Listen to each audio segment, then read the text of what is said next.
Meu nome é Marineiva Fátima Chuque Graziola. Meu RU 2789440. Curso Licenciatura em Artes Visuais no Polo da Uninter de São Miguel do Oeste. Olá, eu me chamo Ismael Balbinotti, sou acadêmico de Artes Visuais pela Uninter de São Miguel do Oeste e o meu RU é 27488. Olá, eu sou a Pamela, acadêmica do curso de Artes Visuais pela Uninter, Polo de São Miguel do Oeste, RU 2785522. Esta atividade de estágio está sendo realizada de forma online em função da pandemia da Covid-19. Vou explicar um pouquinho sobre o que é gravura, indo mais para a ramificação da xilogravura. Então, comentando um pouquinho sobre a gravura, tendo um contexto mais histórico, os primeiros indícios da identificação dessa técnica foi datado de provavelmente há 6.000 anos atrás, com os homens das cavernas, onde eles sujavam a mão com tinta, com pigmento, com sangue, e manchavam as paredes das cavernas. Então essa foi a primeira identificação dessa técnica. Através de uma única matriz em comum, você conseguiria pintar, desenhar, fazer desenhos da palma humana mesmo na caverna. Então essa é a primeira identificação. E há 3.000 anos pelos sumérios, onde eles são considerados pais das prensas, onde eles usavam uma técnica chamada rolo de pedra, que eles cortavam uma pedra em formato cilíndrico e esculpiam nessa pedra e faziam uma cama de argila e rolava essa pedra por cima. Então o desenho que estava esculpido na pedra, consecutivamente iria ficar desenhado nessa cama de argila. O desenho, a escrita, enfim. Né? E então o que é gravura? Será que tem alguma especificação, algo próprio dela? E gravura, então, é várias cópias, se é que eu posso dizer assim, vários desenhos usando uma única matriz em comum. Então, o resultado da gravura é essas cópias utilizando uma matriz em comum. E o que é essa matriz em comum? Porque até então os artistas, os escritores, se eles quisessem, por exemplo, umas 3 cópias de uma obra, 3, 4 cópias, eles teriam que fazer manualmente, e isso acaba tomando muito tempo deles, é algo bastante trabalhoso. Então se confecciona uma matriz que você consegue retirar quantas cópias você quiser através dessa matriz. E a gravura é o resultado dessas cópias.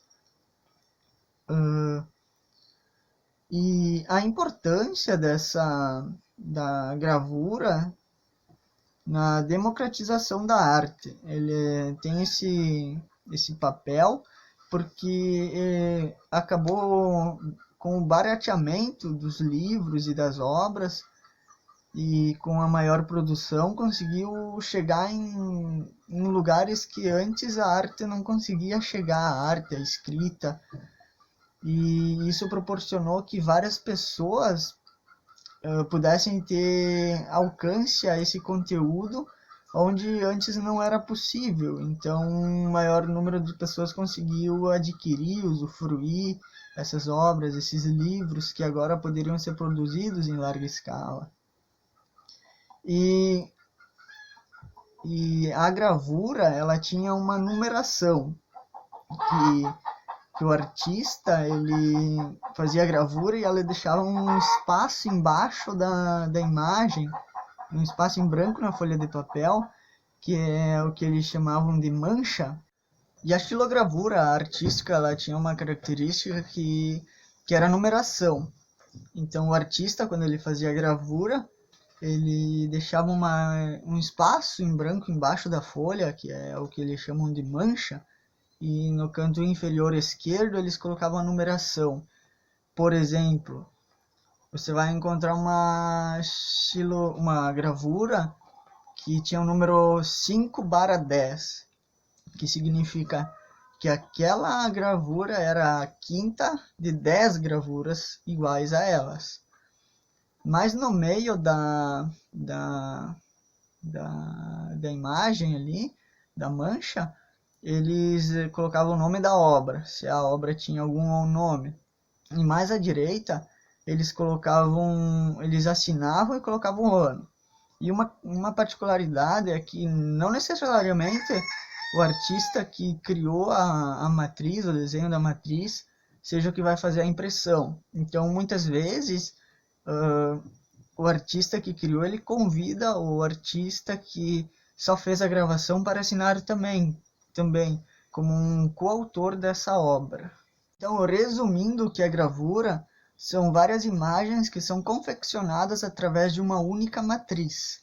Uma única matriz em comum que foi utilizada para fazer aquelas outras imagens.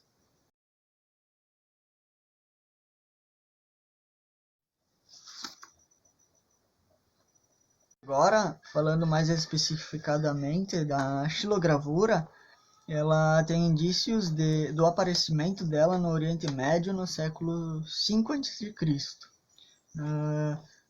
E ela tem origem chinesa. E o que é a xilogravura, então? Utilizando uma matriz em madeira que você entalha um desenho e fica um relevo. E quando você entinta e daí depois você encosta no papel, só a parte do relevo vai pegar no papel. Então no papel vai formar um desenho. Então a xilogravura é utilizando a matriz em madeira, onde você entalha e você prensa na folha do papel.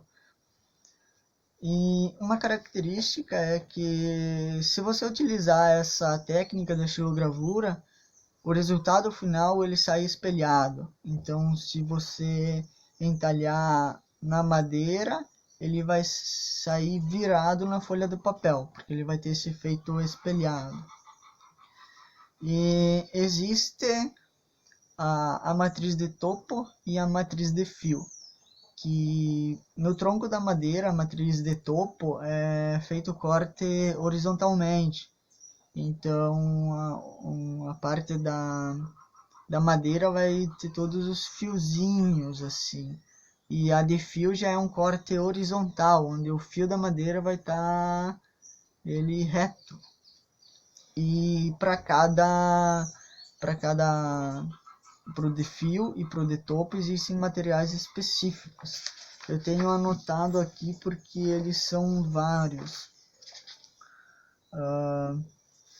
Deixa eu ver. Na xilogravura de fio, utilizam-se principalmente o formão, a goiva redonda ou em U e a goiva em V. E na xilogravura de topo, utilizam-se os buris, que são instrumentos constituídos por uma fina vara de aço dura cortada em chanfro, formando um bisel, que é uma ponta de 30 a 45 graus, o qual se ajusta em um cabo curvo de madeira que se acomoda na palma da sua mão durante o manuseio. Então ele é uma ferramenta que vai caber na palma da mão e na hora de você entalhar você vai simplesmente fazer com a mão. E há diferentes tipos de buris. Buris losango e buril faca, ambos com pontas mais finas. Buril raiado apresenta várias pontas, possibilitando abrir vários sulcos paralelos e finos. Simultaneamente, buril englote, mais arredondado para contornar traços. Buril escopa ou retângulo, mais largo para desgastes das áreas maiores da matriz, entre outros. Então a gente consegue perceber que existe uma grande gama de materiais para essas duas matrizes, a matriz de fio e a matriz de topo. E depois de fazer essa matriz, você pode tirar a gravura manualmente, onde você vai entintar a matriz, e pegar a folha de papel, uma folha mais fina, claro, colocar em cima da matriz e com uma concha, ou pode ser até mesmo a palma da mão, você vai fazer uma pressão em cima da folha para a tinta pegar melhor nas partes em relevo. E em folhas mais grossas é necessário uma prensa. E tem a prensa de rosca, que é aquela que você coloca a matriz e a folha, e daí a prensa de rosca você gira, e a matriz de rolinhos, que é cilindros, você vai passar por dentro dos cilindros e vai fazer uma pressão que vai formar o desenho na folha do papel. E o livro mais antigo usando essa técnica da xilogravura que temos dados é o Sutra de Diamante. Ele é um manuscrito budista datado de 868. E ele foi escrito por monges com o intuito de ler e memorizar em até 40 minutos, mais ou menos, para que assim os monges conseguissem passar os ensinamentos para seus fiéis.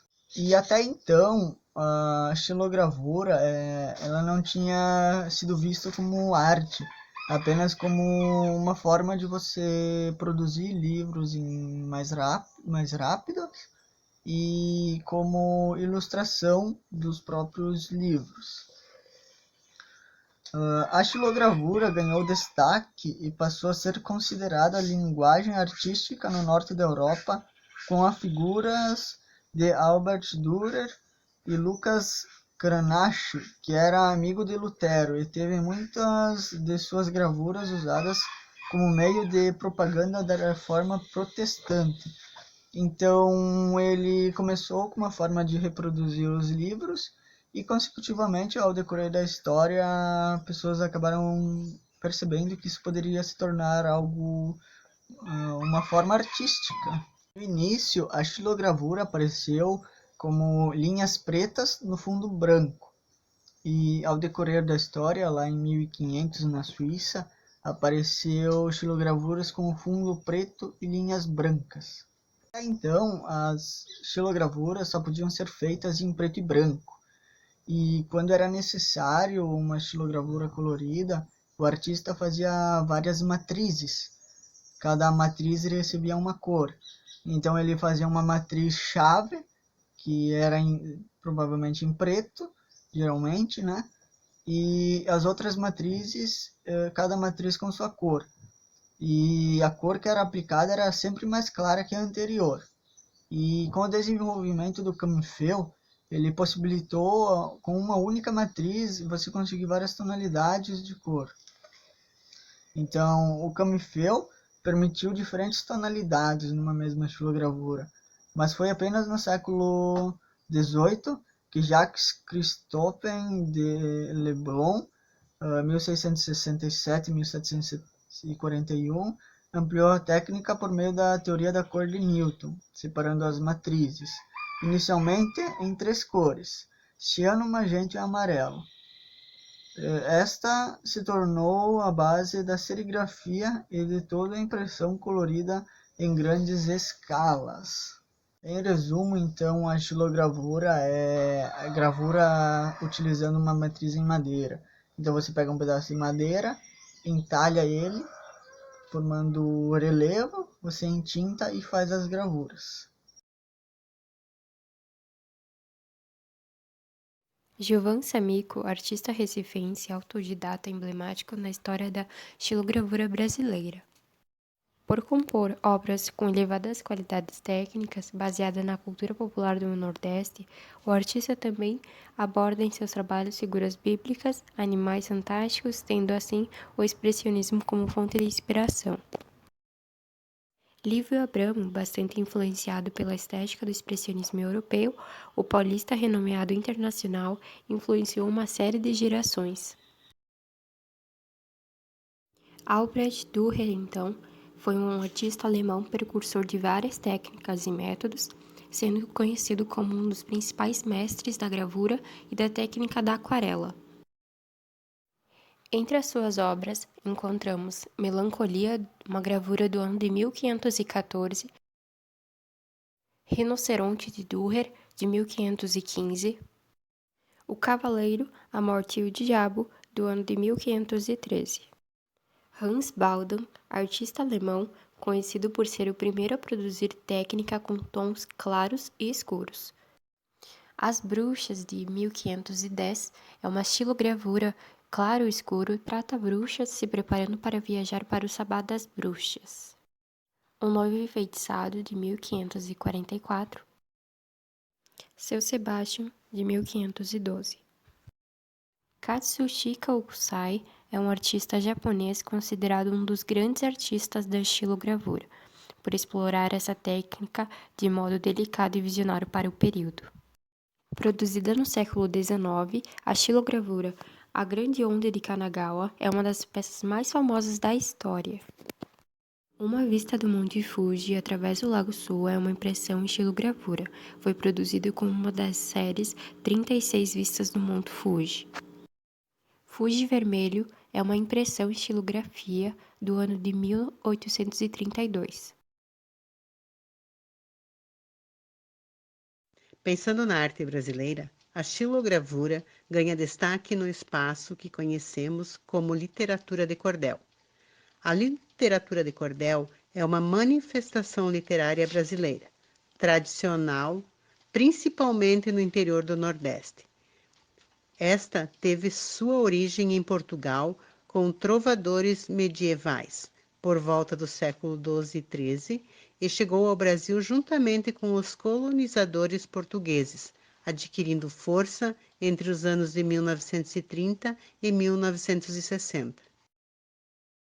Dentre os autores mais importantes para a literatura de cordel, podemos citar Leandro Gomes de Barros e João Martins de Ataíde. Leandro Gomes foi o primeiro brasileiro a escrever cordéis, produzindo mais de 240 obras que foram muito vendidas, e foi citado na peça Alto da Compadecida, de Ariano Suassuna. Já João Martins de Ataíde ficou famoso por utilizar imagens de famosos de Hollywood na produção de seus cordéis.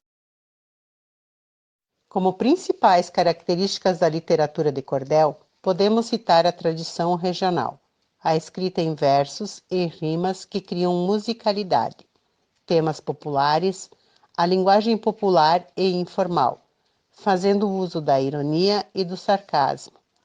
Uma característica única é que os livros são pendurados em cordas como roupas no varal. Para que os desenhos sejam feitos nos livretos, são utilizadas xilogravuras, que, junto com a tinta, são usadas como carimbos para decorar o papel com os versos, além de auxiliar no desenvolvimento da história.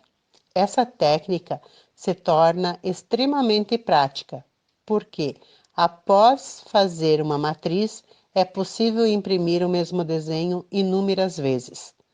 Além de ser usado na literatura de cordel, esse tipo de arte também se encontra em peças de decoração, como bancos, azulejos, quadros e muito mais.